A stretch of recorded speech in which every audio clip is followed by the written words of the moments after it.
So it's just about every other yard in the neighborhood, and many of the neighboring properties, and probably many of the properties of our members, have arguably more attractive, are more attractive properties for a, one-off loud celebratory event, and be more appropriate than a house of worship. So again, my point here is that there's no limit on the number of events that can occur in the neighborhood, nor should there be. And likewise, we feel that there should not be a cap on the number of events at the Jewish Center. And we get into concern over the definition or interpretation of whether an event is classified as a religious ceremony. But in that case, it would be exempt from the special event permit requirement. And we don't want to argue the point down the road with the village as to whether an event is religious or not. But frankly, if there's no cap, and we probably don't care how it's classified, and we'll file a permit when there's room for interpretation. And then, my letter, I gave specific examples of events that, we would be concerned with. Would there be a cap? Such a trio or quartet is another good example. They have their own amplification system, specific to their instruments. But I think in that case, we wouldn't reasonably expect it to exceed the output of the pavilion's in-house system. But we wouldn't want an event like that to count against our limit. So as I said, we're concerned with definitions, we're concerned with interpretations. Excuse me? I just wanted to let you know the internet's currently down. We're still recording on there for the minutes, but I just wanted to let you know. Thank you. This is good stuff too. We're also, I have to say, we're also concerned with good intentions, and I'm not suggesting that any of the neighbors fall into the category of bad intentions, but as the years go by and different people own the neighboring houses, whether someone seeks to use a cap or limit against events that are otherwise completely harmonious, is certainly a real possibility. And with that said, I do want to point out, of course, that the neighbors do have other protections other than a hard cap on the number of events.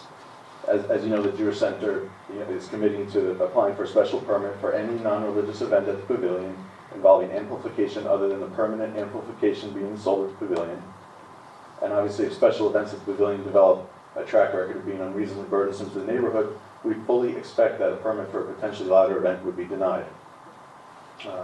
As we've stated, we agreed to notify the neighbors by email whenever we file a special event permit for an event at the pavilion. Some of the neighbors have the rabbi's phone number. We're happy to give that number to any of the neighbors who want it, so there's a good direct line of communication. We know the village has a zero tolerance policy for noise after 11 o'clock. And the Jewish Center does have a policy that any celebratory event for a wedding or bar mitzvah has to be accompanied by a corresponding religious service at the Jewish Center. And the Jewish Center, has historically done very few of these, like weddings at the premises. For example, there were zero on-site wedding ceremonies at the Jewish Center in 2022. And practically speaking, it's worth pointing out that given the difficulty and expense of finding accommodations for a large amount of guests during the season, there aren't weddings out here in the season, not large weddings, in season. Obviously, the property doesn't contain a commercial kitchen, so it's very difficult to serve any sort of extensive meal. The big picture, this space is not designed or intended for loud parties, as you know. It's a place of worship and learning. We have every incentive to be good actors. And as I said, if the pavilion turns out to be more burdensome than we presented it will be, then the village will deny the special event permit, and that's a very good check. Billy, can you hit decline?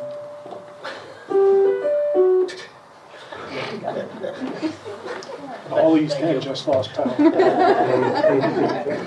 This point segues nicely into Jameson's letter from yesterday regarding the village's EAF. Frankly, yesterday's letter clouds the issue. We, of course, as you have the right now to have and apply for special events. The EAF doesn't need to address potential one-off events that are already a possibility on the site, and which events have their own separate approval process through the special event permit. Additionally, with one-off events that would amount to mere hours a year at most, they clearly don't tend to fall into the category of sporadic, as that term is used in the definition of a moderate to large impact in the DEC workbook. this relevant section of the DC workbook that the objectors have referenced talks about, I'm reading directly at this point, sources of noise coming from fixed or mobile equipment, process operations, or the transportation of products, materials, or wastes. Noise generating equipment can include a very wide range of equipment, including generators, pumps, compressors, crushers of plastic, stone, or metal, grinders, screens, conveyors, storage bins, or electrical equipment. Mobile operations may include drilling, hauling, pug mills, mobile treatment units, and service operations. Transport movements may include truck traffic within the operation, loading and unloading trucks and movement in and out of the facility. And here, all of these activities may be in operation at any one time. We're not talking about applicable analysis here. That same workbook section goes on to define moderate to large impacts. This specifically asks whether the noise levels above ambient conditions will be produced long term. Obviously, that's not the case here. And the analysis in the DC workbook goes on to ask, how long will the noise last and what type of noise is it? And I can't help but point out, immediately after this analysis breakdown, the workbook talks about blasting activities. Yeah, we're not talking about the same sport here, so it's not relevant. This point is a little bit of just a pet peeve of mine, but I think the lawyer in me has to note it. The current use of the property has been referred by the objectors multiple times throughout, past months as being non-conforming. This is not accurate. Use for a religious institution is allowed, subject, of course, to approval of a special permit. But that's much different than something being a non-conforming use. The Jewish Center has been operating here since 1960. The special permit is an oversight process for an otherwise allowed use in the district, having nothing to do with non-conforming uses. So I'm going to ask, at this point, Richard Dadner to come up here and talk about lighting, which is something I also want to address in what I hope will be our closing comments. I had one question. Did you say in your comments that the pavilion's amplification system would be the only system used for an event at the pavilion? Is that what I heard you say? No. Okay. So, I said I think maybe what you're saying, if we are proposing to use a different amplification system and the event's not religious, we will come to the village for the special event permit. so I just want to go back. During the first hearing, heard from you, and I believe the rabbi, that the reason for this pavilion was you put together a committee during or after the pandemic to say, okay, this isn't going to be the last pandemic site, COVID type event, and we need a place for people to worship. So, and possibly have some talks and things, and educational events. So I don't see what the issue would be since that was the intent of the pavilion, since that was the intent of the committee, to limiting any use of the pavilion to the pavilion's amplification system, which the two of you seem to have worked out in terms of sound levels. Well, again, I think all the reasons that I stated are the reasons why we wouldn't agree with that. As you said, you all know what the primary use and the intention and how this pavilion came about. But just like when someone builds a single-family residence and they intend to live in that residence, that's the primary use of it, they can go and they can put up a tent, they can file for a permit, they can have a party. Not saying you can't file for, a special, not talking about limiting special events,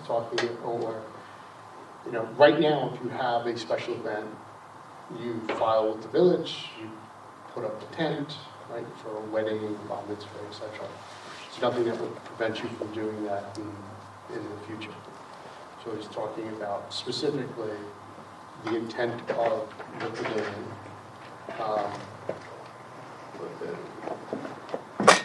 the design, the intent, what the group has decided, okay, this is what we want, this is what we want to use it for, so limiting it to the amplification system that's there for anything that occurs at that pavilion. Yeah. Well, yeah, our thought process is there is anyone else in the village can have an amplification system that's louder than what we are constructing in the pavilion. We're basically, we're not interested in waiving that right. And, That's fine. Yeah, that's your problem. yeah. That's it, Richard will come up, and before I step down, the rabbi's also gonna join me up here, again, for closing comments.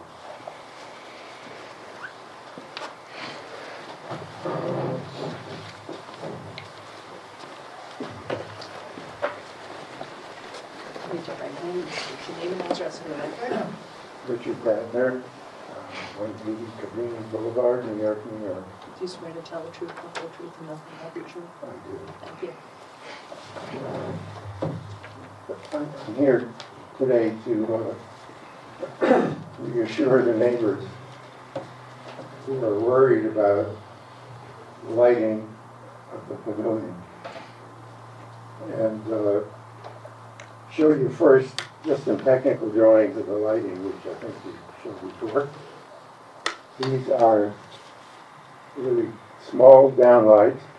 This is a full-size picture, and these are all the specs for the lighting. They are 14 watt. Mr. Decker, are these the same that are in the record already, or is this new? I've doctored it up so it's a little bit easier to read than I can easily read. Okay, thank you. Okay. So the letter of objection, frankly, was surprising to me that people are worried about lighting coming out of the skylights disturbing them. And in that regard, I'd like to share with you some photographs of the site, and I have a big board too. I think we've been talking.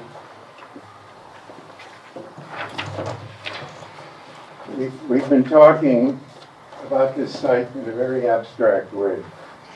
And this is what the site really looks like.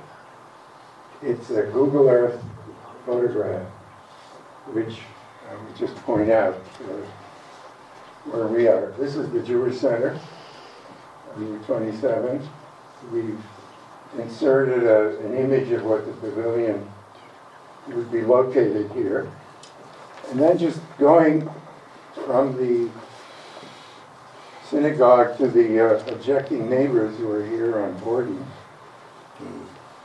First, we have two properties that abut us. This is the rabbi's residence. This is another adjoining residence, which is, I believe, filed a letter of support. And then finally here we have three of the objecting families. They're lovely houses. I was so surprised by their fear of being literally blinded by the lights from the pavilion that I drove on Borden, both in the daytime and at night. And I discovered this beautiful street with a forest surrounding it, where I couldn't even, as driving here, I couldn't even figure out where the Jewish Center was. It's so sheltered. So in addition to this, which I'd like to do, I just did one other drawing, which is a cross-section to scale, 1 inch equals 20 feet, from the Thank you. sanctuary, which is about twice the height of the pavilion. This is the pavilion, which at its highest peak point is 20 feet off the ground. And then stepping out 50 feet from the edge of the pavilion is the property line. And then here you see the measurements, 100 feet, 200 feet, the rabbi's house, and the other neighbor is somewhere here. Borden is about 300 feet. And these trees, by the way, you can see from the aerial photograph, they're probably thicker than what I indicate abstractly here. Finally here, this is a kind of composite of the beautiful houses on Borden. Interestingly, they all have pools at the back. And the other thing, I was surprised because of the anxiety about the light. First of all, in the summertime, you can't even see the property from their property. In the winter time, when the leaves are down, I'm not sure you're gonna see the property, but the pavilion's not gonna be used on a winter night. So they don't really have to worry about the light, but my surprise was that these three houses are literally on top of each other. They all have swimming pools. I think these houses are perhaps 50 feet apart at their closest point. This one's maybe 80 or 90. I'm sure in the summertime when you hear the happy noise of grandkids in the pool, that noise load is going to be considerably higher than whatever's going on in the pavilion. And if I'm sure these folks who live here don't ask their neighbors to pull their shades down at night so the light doesn't bother them, as they've asked me as the architect to shade the skylights on this building, which is a forest away from them. I'd be happy to answer any questions. I can link to this drawing if it's helpful. We would like Yeah. the other ones, and if you can do that one as well. Yep. Excuse me.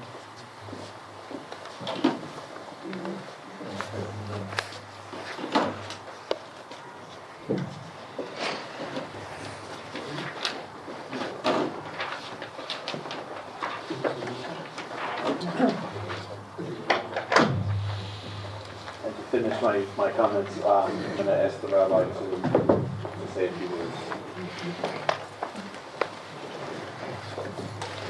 Please raise your right hand and state your name and address. Joshua Franklin, 50 Woods Lane, East Hampton. You swear to tell the truth, the whole truth, and nothing but the truth? Thank you. Thank you. The Jewish Center of the Hamptons, its members, its clergy, have strived over the years to serve the East Hampton community. We've come a long way since our founding in 1958, overcoming adversity and discrimination in our community. From having land covenants that barred the sale of property to Jews to the opposition to the very founding of the Jewish Center because of opposition to Jewish presence in East Hampton. I honestly thought these were vestiges of the past, but it's not. It just comes in different forms. Jew hatred and the discrimination we face is hardly ever out in the open. It's couched in subtle language, or perhaps people might not realize the offensive nature of their comments. They think that what they say is either benign or perhaps even justified. But hatred is hatred, and I hope that we would all agree that it does not belong here in our community in East Hampton. During this process, we from the very beginning sought to be good neighbors. Our track record throughout the years, throughout our entire existence, has shown that we've been respectful to our neighbors and do not disturb the character of our surroundings. From the very beginning of this process, our plans have been mindful of the sound that we produce. We've satisfied concern after concern, bending over backwards to keep everyone happy. We've had conversations in good faith, and until recently, I at the very least respected the concerns of those who were against our requested variance. But then we received a copy of a letter sent to the ZBA on July 16th from neighbors that presented to us as thinly veiled anti-Semitism. It goes beyond being offended by their words. Myself, the leadership of the Jewish Center of the Hamptons, and all who saw the letter, or at least many of those who saw the letter, have felt severely disappointed and even disgusted. And if you don't see why that letter is so offensive, let me explain to you. In addition to factually inaccurate mischaracterizations of Jewish activities, and the Jewish Center of the Hamptons activities in particular, we found it disturbing how the writer of the letter lumps the activities of Chabad of the Hamptons, another Jewish house of worship, together with the Jewish Center to describe problems caused in the neighborhood. We are not the same, by the way, inasmuch as Protestants and Catholics are not the same. But what's worse, the problems alleged had less to do with specific activities and more to do with Jewish activities. I care little that Jewish weddings were mischaracterized as occurring mostly on Sundays, and more that they were described as, quote, traditionally large, by the way, inaccurate, and here's the problematic descriptor, quote, elaborate affairs that include most of the community, end quote, where, quote, vendor setup is extensive, end quote.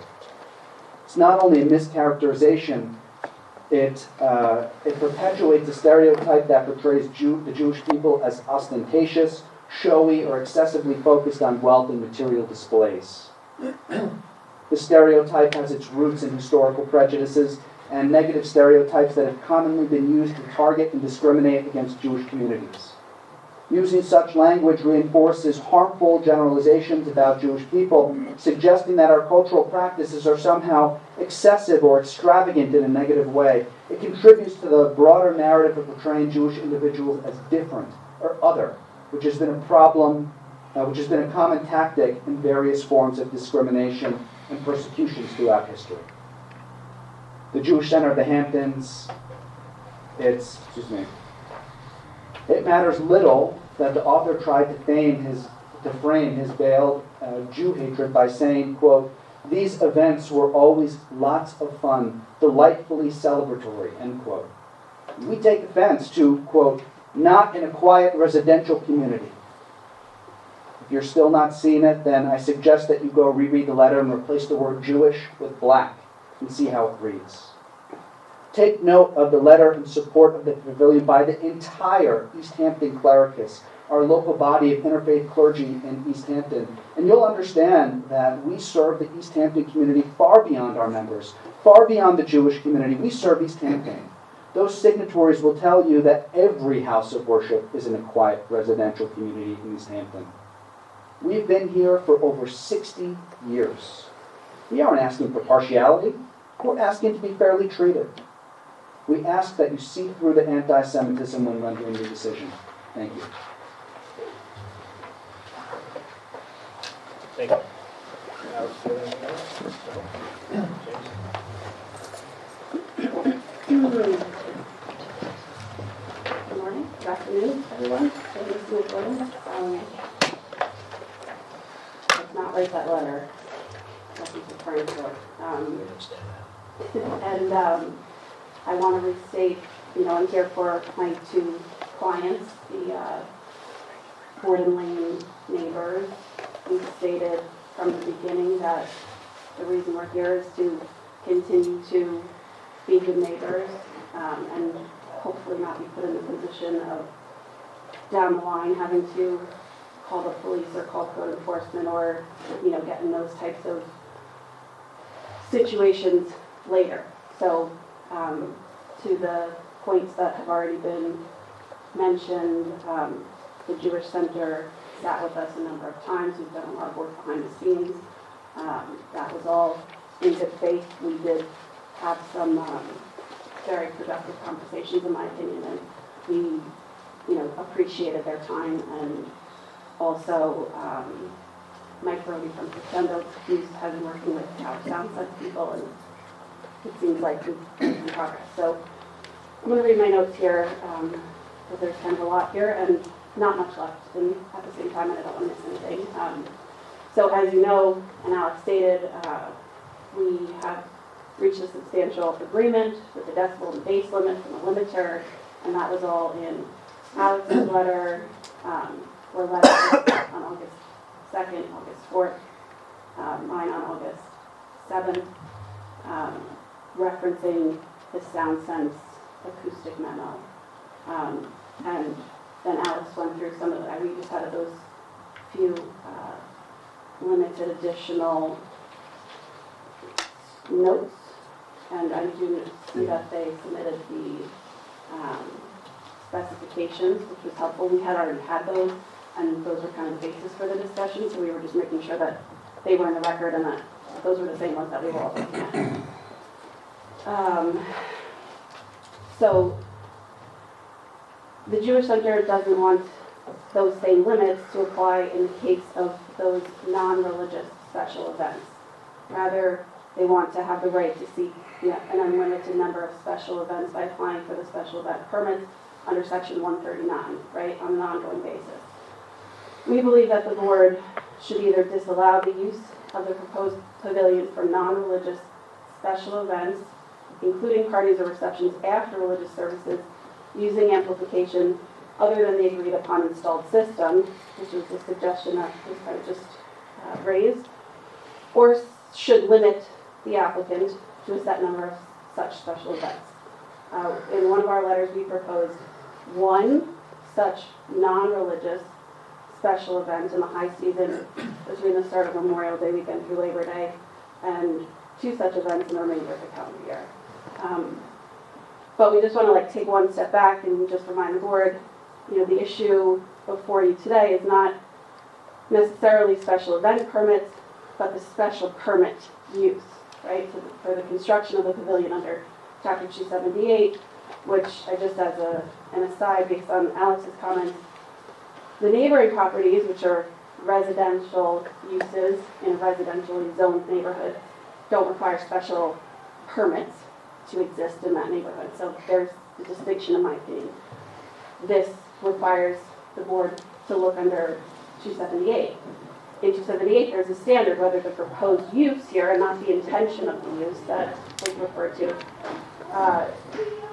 the proposed use here, use in question, is an unlimited number of non-religious special events with unrestricted amplification will generate disturbing noise, right? So in 278, that's one of the considerations that the board shall consider. So shall mean must, right? You have to look at 278, 7D, 3E, whether the proposed use will cause disturbing emissions of electrical discharges, dust, light, vibration, or noise. Without a special permit authorizing the proposed use in the first instance under Chapter 278, there would be no basis for the issuance of a special event permit by the applicant in this residential neighborhood. The record is clear, based on some of our memos from SoundSense, that sound generated by amplification in the pavilion beyond the limited installed amplified system which we've agreed to, those limits, such as bands and DJs, would be disturbing. SoundSense reports 106 dBA and plus 26 above the base level at the dual residence, Borden Lane. Because I mixed those up in the past, it says dual lane, so it is of concern that the applicant, which operates under a special permit as a religious institution, seeks permission to build a very large outdoor pavilion primarily for worship, but wants no limitation on its ability to seek to use the pavilion for an unlimited number of non-religious events that would use extra amplification, such as that with bands and DJs. There's nothing in the record to refute the showing of disturbing noise from these non-religious events, nor would there be anything fair to the neighbors through the special event process. So I know that they've raised this concept that we will be notified by email, which is helpful, I guess. Certainly helpful. But there's no mechanism in the code as far as I see that gives the neighbors an opportunity to object. And that's not really the world that we want to be in, being notified and trying to find the avenue with which we object to that permit. In the code, it refers to appeals or objections to denials. That's on the applicant's side. We don't know how that process works, and I don't think necessarily fair if the board agrees with this scenario to just kind of put us in that world of, not understanding.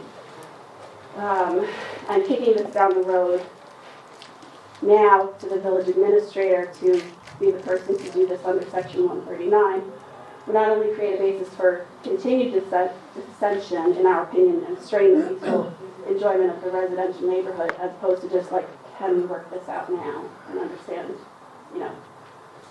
the total use.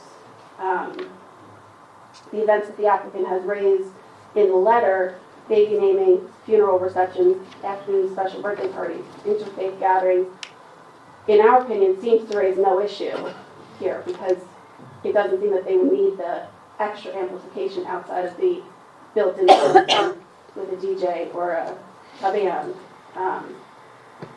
And if the board is fine with allowing this under, this understanding of separating the two out and there's no limit to the special events, we do think it would be appropriate that there would be mitigation offered for that amplified noise.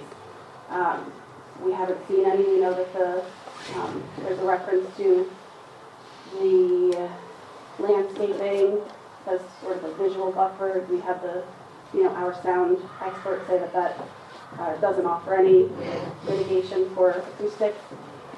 They haven't addressed the traffic from special events, even though it was raised at the last hearing. And they said, I don't want to get this wrong, but when I was reviewing it, they said that they were not representing that additional traffic would not be created for non-religious special events at the pavilion.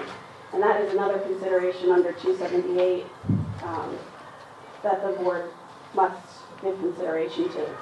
3C, the effect that the proposed use may have upon vehicular traffic and congestion. And so then the only point you saw in my secret letter, I actually don't think that even if the board were considering both the totality of these proposed uses and that you found that it was a moderate effect, that would change the overall outcome of the secret. Everything else is, no or minimal. But we wanted to raise it because it was specifically for the comment that Alex made, which is sporadic use. As we stand here today with no limit, there really is no understanding that would be a sporadic use or not. We don't know. It sounds like they're saying currently in the past there were no weddings, but they've had, at other times I think they said 3 to 5 bar mitzvahs and 1 to 3 weddings and all of that. So it still is just unclear as to the numbers, and that is our limiting concern. So I think I covered everything. Thank you. Thank you very much. So just, Sound Sense is here. Sure, go ahead. so just one question. So Yeah. right now, no pavilion built, they can have an unlimited number of special events with a band and a DJ, provided that the village issues the special permit. I guess you're right about that. And they can put the tent right where they're putting the pavilion. Right, and we have no protection in the code, so that's a good point. The Okay. code, we have a number of things working against us. The code in the noise section, unfortunately, does not provide a number, right? It has, which would be helpful if it did.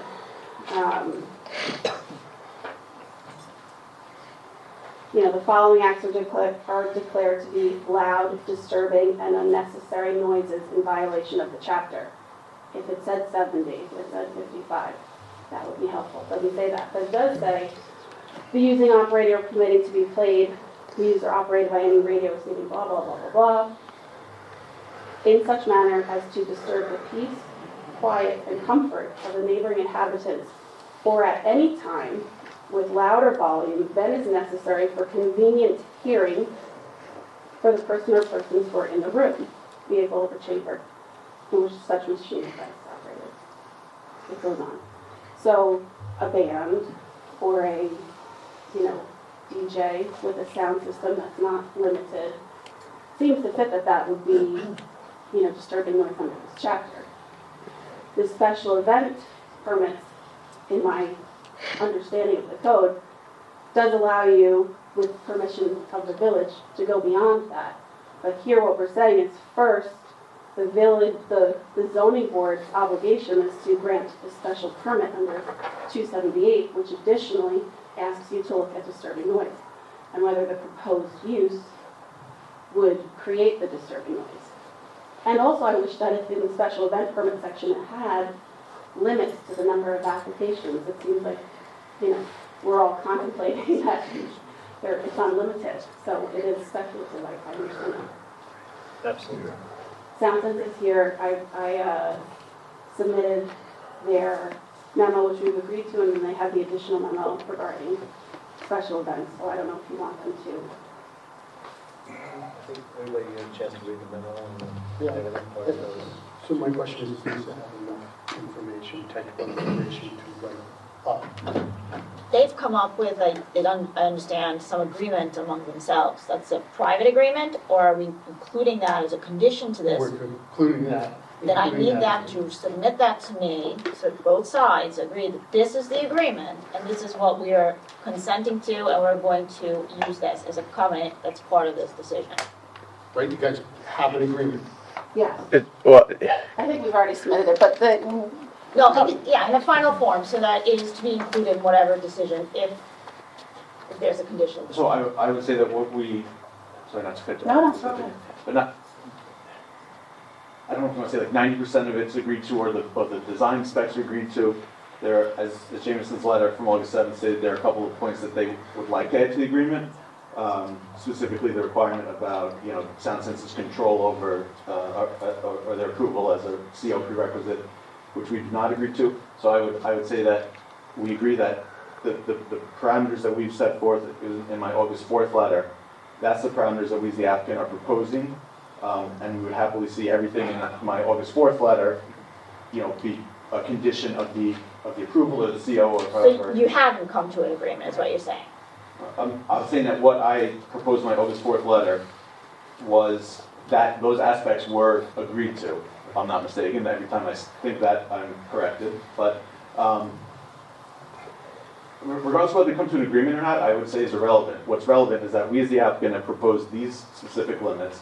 I'm representing to the board that these limits were arrived at in consultation with Sound Sense, but we as the applicant are proposing the limits that, as exactly as they're set forth in my August 4th letter, and I think those would be the limits that, should this be approved, would be applicable. So the disagreement is giving the neighbor's final say on, that's the disagreement. But the technical specs, everybody has agreed to Well said, yes. in the letter. So please submit those in final form, because I'm not a technical person. They're in here. We Okay, have it. okay. The two. Am I gonna know which ones are the final version of the technical specs that you want included in whatever conditional agreement? Is that something that, It's in the record 5 times. yeah, but has. But now it's on the record as agreed to that these are the final specs that we're including in some agreement. Okay, thank you. He references it, I included it in my letter, the sound sense. If What we need- I can reconfirm in a separate letter the specs for my August 4th letter and say, just clarify, here are the specs that we are proposing, that we are submitting this to be included. What I would like to see is, can you come up with that and both sign off on it? On the specs. That can It be, should be a joint letter. yes, please, and submit it back to the board. It's fine with me. Yeah, that's fine with me. My August 7th letter, which refers to Alex's letter, says we accept everything that he stated. And then it went on to recite the outstanding issues that we have with it. So to the extent that we can do that, and then I will still have this remaining issue. And I don't think that the third comment in my letter, which is the response to the technical specifications, actually says that we have final say. That's not what it is. It's that if we're agreeing to all of these conditions that they worked, collaboratively with, that they need to be able to object to a verification if they disagree. Basically, how this would come about would be if Mike Brody, on behalf of the Jewish Center, says, I am verifying that this has all been installed correctly, and we're saying that we disagree with that. We should have the opportunity. Alex, I believe you said earlier that before a C of O was issued from the village, you would be willing to have both sound companies to sign off on them. Was that correct?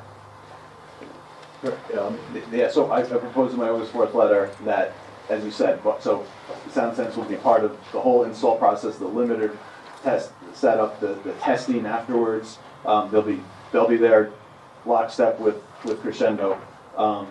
And then the two shops will have, I think we said 5 days to submit their findings separately to the village. As I said today, and if Sound Sense could very well say something was amiss. We don't like the result, or there was a problem with the install that we feel, and maybe Crescendo says the opposite. My point is that such a letter, you could say, presenting an issue from Sound Sense, wouldn't on its face prevent the CO from issuing. I want the village and their staff to say, okay, we've got these two letters. Sound Sense is presenting an issue to us. Let's address it or not, maybe, I don't know, depends what the issue is, depends how the village wants to proceed, but it would be wrong, I think most of us would agree, to have Sound Sense have to basically give a green light to a CO. You know, No, we're not asking, It's the village that decides whether it's CO. yeah, we're not asking for that, we're just asking for exactly, yeah. both. And I would hope that that would be included in the agreement that you both sign off on, or the owners sign off on. So that's why I'm hesitant to say we'll sign off on this, because we presented our letter saying what I just said on the 4th, and then Jameson's letter on the 7th said, well, actually, in point 3, we want, the CO can't be issued unless Sound Sense says all is good. Again, that's going to be up to the So, building. but I exactly. Determine if. But when I say everything is- I can't, I don't want to put myself in a position where we are saying, yes, we will sign something jointly with the objectors when We're looking for a joint statement of the actual specs, not the mechanics. Yeah, because you've represented that you've Right. come to an agreement on Yeah. specs. on the specs that are in Right. my letter from the 4th. If Jameson's willing to sign on to that, then great. Just so that everybody's clear, the language in paragraph 3, I presented to you prior to your Right. letter, so this is not like I squeaked it in after his letter. Yeah, that's. He had it first, he chose to leave it off. And I'm saying he still think it should be on. And yes, the specs, we're using the term specs. We have the limiter specs, we have the speaker specs. This is technical acoustic, there are specs, then there's numbers here, 80, and, things like that. But this is also procedure. So this is not just specs, it's procedure. And if they're agreeing to our side being involved in the procedure, we're saying, what's the point of having them involved in the procedure? If then there's an issue at the end and we're not agreeing, then we don't have. Well, that falls Yes. in the building departments. And of course, you have civil remedies if there's an issue with your neighbor, right? Nuisance claims, et cetera, et cetera. Well, the only issue that would be raised is pursuant to an agreement that the zoning board has to accept first. But you guys have an agreement. You've agreed on certain things, right? It's a personal agreement between the two of you. The only thing that you And have, it will be a condition of the board's approval, right? If it's approved. If you guys actually agree, and I can tell what you've agreed to. And also, by the way, the secret document references that exact agreement. So, okay, right? that's correct. That's correct. So that agreement, as he understood it, would have to be accepted by the board as a whole if the secret will abide on, which I said there also. Right, if you're gonna accept the secret document and not the agreement, then I would think that would be invalid, partially. Well, I think that's what we're trying to get to, is an agreement that you both are agreeing to on the specifications. Now, this does not have anything to do with our board enforcing these agreements either. That falls with the building department, and once both sides, sound experts, get together and it reaches the point, including when the installation is going in, I'm sure you trust your sound person and they trust their sound person, so you're going to work it out, and it says that you're going to work it out until it gets to COM.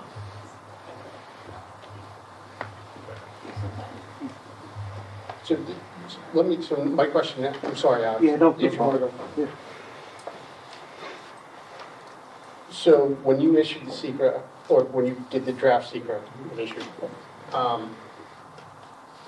their specs are, their technical specs for the speaker layout, for the sound levels, for the DVAs, all of that, that's all part of that, incorporated into that secret. Come on up to the podium, Yes. so I'm not- Will you object to the village? Yes, I referenced the letter submitted by Alex Balsam on behalf of the applicant as the mitigation measures that are being offered by the applicant to mitigate, their mitigation measures being offered by the applicant. So those mitigation measures, I would expect, could be conditions of approval. Okay. So, yeah, if I could just, I want to move on from this point, I know you all do too. I think just the friendly exchange we just had here showed the difficulties of us submitting a joint letter. There's always going to be some point that the neighbors are are going to say, well, but there's one more thing that we would like. So I'll say this to close the point. That I'm happy to reach out to Jameson and try to draft something that, and I'll tell everyone right now, is going to mirror my August 4th provisions. If they object in any way to it, then I think I'm going to just submit something to reiterate what I said, speaking only to the specs and the procedure, that at that point, that we are proposing as the applicant. That's it. I don't quite follow the importance of referencing of why it has to be memorialized as an agreement with the neighbors. At the end of the day, we're the applicant. Yes, we worked with the neighbors. We came up with specs that we think are good. We think the neighbors by and large agree with that particular aspect. But at the end of the day, it's us as the applicant coming to the board saying, hey, here's what we're proposing. Here are the parameters we're setting on the project. That's true. I heard earlier that Sound Sense and Crescendo had worked together and agreed to parameters, so on and so forth. Yeah. Whatever those parameters are, that's what I would like to know. You got it. Thanks.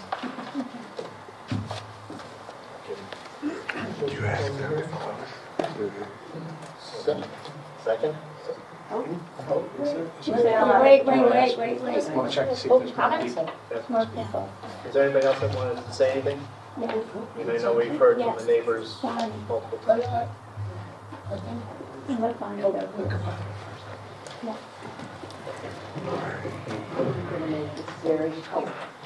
State your name and address for the record. Melanie Schmidt, 39 Industrial Road, Unit 6, in Sound Sense. You swear to tell the truth, the whole truth, and nothing but the truth. Yes, I do. I want to make this very clear. As a member of this community, and my years of experience, my greatest pleasure is to allow two separate entities to do what they want to do and not disturb the other. Whether it's someone putting in a new HVAC system and not disturbing the neighbor, or it's someone having music and not disturbing the other, we work hard. I've had 20-some years experience, several mathematical procedures. Sean Harkin has been with me for some time. He's a senior engineer, and together we have engineered solutions. Part of the procedure says both AV Consultant and Sound Sense will submit a written report. The final decision is with the board in the purest sense. And so with the information that we have in writing, you will be able to look at that. I am pleased that the Jewish Center with Mike Brody, the neighbors with Sound Sense, that Mike Brody and Sound Sense, and that includes myself and Sean, have come to an agreement that is a wonderful thing. They can turn on their speakers and not disturb the neighbors. That is great. Granted, the disturbance was measured during daytime in terms of what is ambient. The neighbors said that was fine because, of course, nighttime is about 5 dB lower.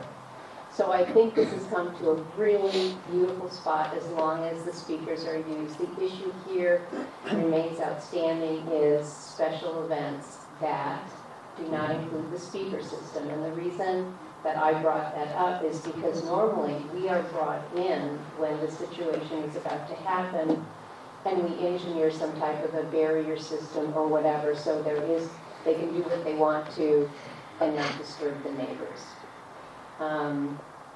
So again, and if there was anything that came out of Sound Sense that sounded like it was discriminatory, if anything, it was trying to define the fact that in my work that I have done with the Acoustic Society on houses of worship, that every type of religion has a different reverberation time based on do they want to hear what someone is saying, or do they just want that spiritual feeling, or in the case of this Buddhist retreat, that they didn't want to hear anything at all.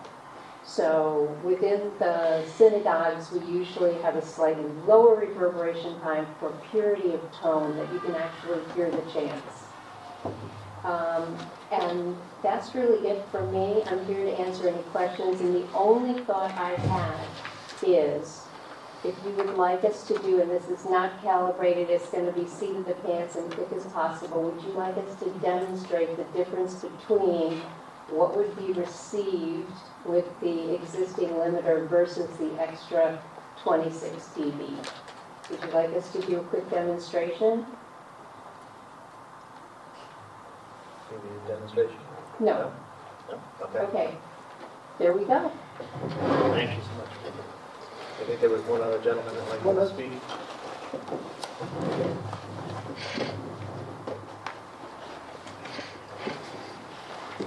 Please state your name and address. Michael Sprung, 24 Board Lane, East Hampton. You swear to tell the truth, the whole truth, and nothing but the truth? I do. I just wanted to make 2 quick points in relation to Rabbi Josh's comments. I attended good faith meetings with the rabbi and the Jewish Center as we sought compromise. Our concerns about noise coming from the pavilion are legitimate and have nothing to do with anti-Semitism. I am Jewish and belong to a synagogue with my family. My cousin is a past president of the New York Board of Rabbis, Charles Klein. I would only want the expansion of Jewish and religious services, especially with the rise in anti-Semitism. So why can't we just agree for the Jewish Center to use only the newly installed sound system we've all agreed to for all of their wonderful Jewish events? Thank you, sir. Anyone want to? Please state your name and address for the record. Robert Petrozo, 20 Woods Lane, East Hampton, New York. Do you swear to tell the truth, the whole truth, and nothing but the truth? I did. Be very brief. Very difficult to even get up here to speak today. It's very troubling to me after hearing the rabbi speak of anti-Semitism and hatred, because that's definitely not what this is about. The religious, welcome religious services. I've lived next to the Jewish Center for over 20 years. Never had any issue with any religious service, and everybody should practice whatever religion they like. To have my own spiritual practice. So I would have to do that. The issue is that the Jewish Center doesn't want to agree to a specific number of special events which will actually fall outside of that decibel level that was agreed upon for the religious services. And it's in the middle of a residential area. And it's an open pavilion, which leads me to believe that most events will happen during the season when it's warm out, when you can do that. And with all due respect, Mr. O'Connell, I understand your point that they can have the Jewish Center can have as many special events as they want right now. However, they have to put up a tent. It wouldn't be as easy, and I think it would be more appealing to, if I was a congregant, now that there's a pavilion, I'd want to have that special event there, and not have to go through the hassle of putting up a tent. With respect to Alex, he says as neighbors, we can have special events, and I agree, we can, right? But I don't think that there's a potential as neighbors to have as many special events, because I don't have hundreds of family members. The Jewish Center has hundreds of congregants, hundreds of family congregants that may want to have an event at the Jewish Center. So there's not a direct correlation. It's not fair to even state that we can have, as residents, especially, the difference is the number would be totally different, the amount. Common sense says that that's going to create more traffic, it's going to create more noise, and a safety issue with the traffic. Look, we've been good neighbors, and I know the rabbi said he wants to be a good neighbor. We live next door to the Jewish Center, we live behind the Jewish Center, we live in the back of the Jewish Center, and we're asking, as good neighbors, you're hearing us as neighbors, we ask you to put a cap on the number of special events that you're going to have there, as a good neighbor. As a good neighbor. So I would think that would mean something to you as a good neighbor. You stated that you're a good neighbor. So I would really like you to respectfully ask the board to put some type of limit on the number of special events that can happen, especially during the season of Memorial Day through Labor Day. Thank you for your time. Thank you.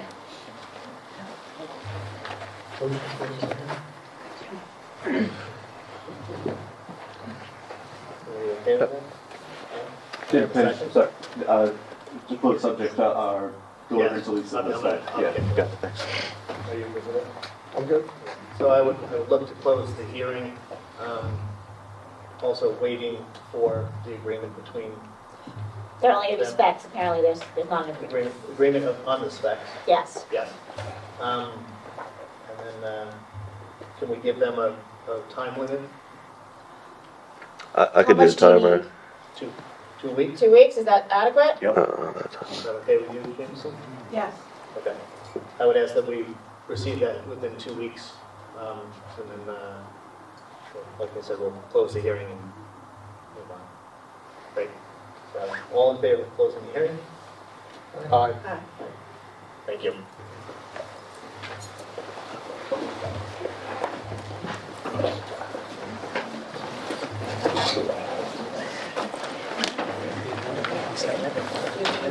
Yeah, is the meeting closed? That's Okay. I would ask Yeah. close this meeting. I need them to I officially make close. motion to close the meeting. Yes. Yeah, no problem.